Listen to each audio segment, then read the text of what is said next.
प्यारे दोस्तों, आज मैं आपको एक ऐसी औरत की कहानी सुनाऊंगा जिसके घर में दो बेटियों के बाद एक बेटा पैदा हुआ और वो गुरूर में आ गई और उसने अपने बेटे पर जुल्म करके उसे मार डाला। वीडियो शुरू करने से पहले अगर आप हमारे यूट्यूब चैनल पर नए आए हैं तो चैनल को सब्सक्राइब करके बेल आइकन ज़रूर दबा दें और इस वीडियो को लाइक ज़रूर करें। एक औरत जिसका नाम सफ़िया था वो अपने शौहर माजिद और उसकी दो बेटियों के साथ रहती थी। बड़ी बेटी का नाम यास्मीन और छोटी का नाम सिद्रा था। यास्मीन की उम्र 13 साल और सिद्रा की उम्र 12 साल की होगी। सफ़िया 5 वक्त की नमाज़ पढ़ती थी और कुरान भी पढ़ी हुई थी। वो एक नेक औरत थी, लेकिन ना जाने क्या वजह थी कि वो अपनी बेटियों से खुश नहीं थी।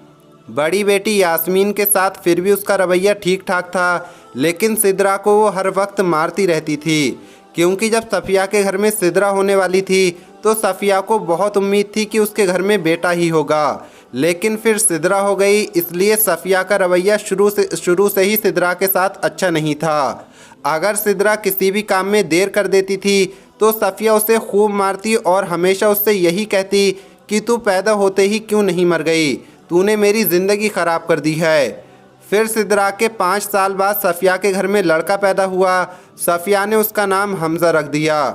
सफ़िया बहुत खुश थी कि अल्लाह ने उसे बेटा नवाजा है, लेकिन ये क्या, दिन ब दिन सफ़िया में अकड़ आती जा रही थी और गुरूर आता जा रहा था।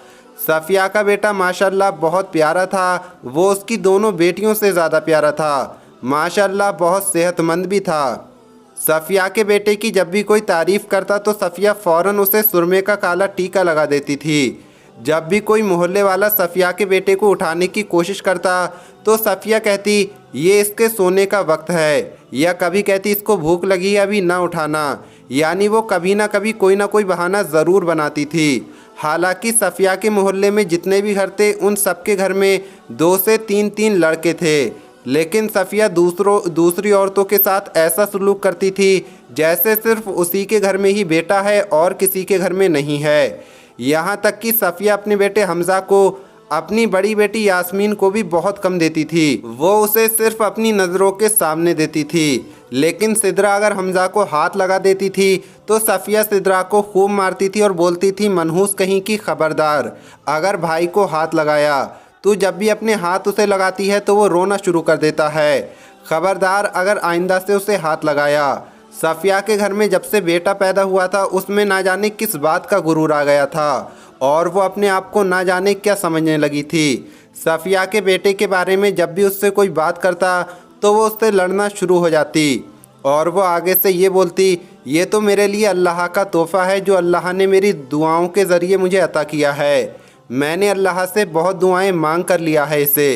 अब सफ़िया का बेटा 5 महीने का हो चुका था और वक्त के साथ साथ सेहतमंद बच्चों में शुमार होने लगा था। एक दिन किसी औरत ने कहा सफ़िया तुम्हारा बेटा माशाल्लाह बहुत सेहतमंद है। उस दिन के बाद सफ़िया ने अपने बेटे को घर से निकालना छोड़ दिया। वो हर वक्त अपने घर का दरवाज़ा बंद रखने लगी थी और अगर कभी कोई आता था तो हमज़ा को कमरे में ले जाती थी ताकि उसको किसी की नज़र न लग जाए। 1 महीना और गुजर गया और उसका बेटा 6 महीने का हो गया था। सफ़िया के बेटे को देखकर हर कोई यही कहता था कि ये 6 महीने का नहीं बल्कि 2 साल का है। इसीलिए सफ़िया हर किसी की नज़रों से अपने बेटे को दूर रखने लगी थी और लोगों से मेल जोल भी कम रखने लगी थी। मोहल्ले की औरतें सफ़िया के बारे में बातें करने लगी थीं कि देखो अपने बेटे को हमसे ऐसे छुपा कर रखती है जैसे अल्लाह ने सिर्फ इसी को ही बेटा अता किया है। ना जाने सफ़िया अपने बेटे को लेकर इतनी अकड़ में क्यों आ गई है। भला सारी ज़िंदगी क्या उसको घर में ही रखेगी? एक न एक दिन तो उसे बाहर निकालेगी ही ना। भला हम क्यों उसके बेटे को बुरी नज़र लगाएंगे? अल्लाह ने हमें भी बेटे अता किए हैं, लेकिन हम में ऐसा गुरूर नहीं आया जैसा गुरूर सफ़िया को है। हालांकि सफ़िया ने कुरान पाक की तफसीर पढ़ रखी थी और कुरान की तफसीर पढ़ने वाला हर इंसान दीन की हर बात से वाकिफ़ होता है, लेकिन सफ़िया को देखकर ऐसा नहीं लगता था। सफ़िया का शौहर माजिद उसको बहुत समझाता था, सफ़िया जैसे तुम अपने बेटे को छुपा कर रखती हो ये कोई अच्छी बात नहीं है। वो कोई खिलौना या चीज़ नहीं है जिसको छुपाकर तुम कमरे में बंद कर देती हो, और तुम दुनिया की एक अनोखी औरत नहीं हो जिसने लड़का पैदा किया है। मेरी माँ ने भी लड़के पैदा किए हैं, तुम्हारी माँ ने भी लड़के पैदा किए हैं। इस गली मोहल्ले में जितनी भी औरतें हैं उन सब ने लड़के पैदा किए हैं, तो भला कोई तुम्हारे बेटे को बुरी नज़र क्यों लगाएगा? तो सफ़िया बोलती है, माजिद तुम नहीं जानते ये दुनिया रंग बिरंगी है, ना जाने किसकी नज़र मेरे मुन्ने को लग जाए तो मैं क्या करूँगी, मेरा तो सिर्फ एक ही बेटा है। तो माजिद बोला, तो क्या हो गया, आज अगर हमारा एक बेटा है, क्या पता आने वाले वक्त में शायद अल्लाह हमें एक और बेटा अता कर दे। तो सफ़िया बोलती, मुझे आने वाले वक्त का पता नहीं, फ़िलहाल अब जो वक्त चल रहा है मैं तो उस लिहाज से बात कर रही हूँ। तो माजिद बोला, अच्छा ठीक है, जो तुम्हारे मन में आए वो करो, लेकिन मैं तुमको बता दूँ तुम ये सब ठीक नहीं कर रही हो। फिर एक दिन सफ़िया के बेटे हमज़ा को बुखार ने घेर लिया। सफ़िया पहले तो उसे घर में दवाइयाँ देती रही, लेकिन जब बुखार नहीं उतरा तो डॉक्टर के क्लिनिक पर उसे ले गई और हमज़ा को दवाई लेकर दी। अगले दिन सुबह तक हमज़ा का बुखार काफ़ी कम हो गया था और अब वो काफ़ी बेहतर भी था। तो सफ़िया ने जब मुन्ने को ठीक देखा तो वो बोली, ना जाने किसकी काली नज़र मेरे बेटे को लग गई थी। तो माजिद बोला कि हमारा बेटा हमज़ा घर से बाहर तो जाता नहीं है, घर वालों की ही नज़र लग गई होगी। तुम माँ हो, माँ की भी नज़र लग जाती है, हो सकता है तुम्हारी नज़र लग गई हो। तो सफ़िया बोली, अरे मेरी नज़र क्यों लगेगी मुन्ने को, नज़र सिर्फ दुश्मनों की लगती है। माजिद कुछ ना बोला और चुपचाप रहा। एक हफ्ते बाद सफ़िया के बेटे हमज़ा को फिर से बुखार हो गया। सफ़िया फिर से डॉक्टर के पास उसे लेकर गई, लेकिन इस मर्तबा मुन्ने का बुखार कम होने का नाम ही नहीं ले रहा था। बुखार होने की वजह से हमज़ा और भी ज़्यादा बीमार हो गया और बहुत ज़्यादा कमज़ोर हो गया था। अचानक एक दिन सफ़िया की पड़ोसन घर आई। उसने जब सफ़िया के बेटे हमज़ा की हालत देखी तो बोली, सफ़िया एक बात कहूँ? तो सफ़िया बोली, हाँ कहो।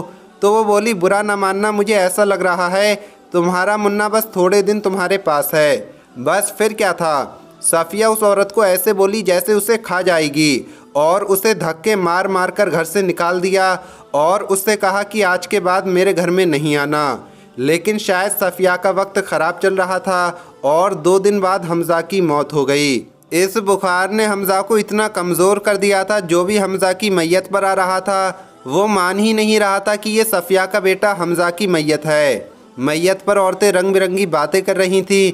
कोई कहती थी कि सफ़िया को बहुत गुरूर था बेटा होने पर, अल्लाह ने उसका गुरूर तोड़ दिया और उसके मुन्ने को वापस लेकर उसका गुरूर तोड़ा है। कोई कहती बड़ा छुपा कर रखती थी ना अपने मुन्ने को, अब देखो सारी दुनिया उसकी मैयत को देखने आई है, अब भी छुपा ले। सफ़िया के कानों में रंग बिरंगी औरतों की आवाज़ें आ रही थीं और सफ़िया बस रोते ही जा रही थी। मुन्ने की मौत के 2 से 3 दिन तक सफ़िया मुन्ने की याद में रोती रही और सफ़िया ये सोचने लगी कि अल्लाह ने मुझे पहले अपनी 2 रहमतों यानी 2 बेटियों से नवाजा तो मैंने नाशुक्री की थी और अपनी बेटियों को अच्छा नहीं समझती थी, और जब अल्लाह ने मुझे बेटा अता किया तो मैं अपनी बेटियों को बुरा भला कहने लगी थी।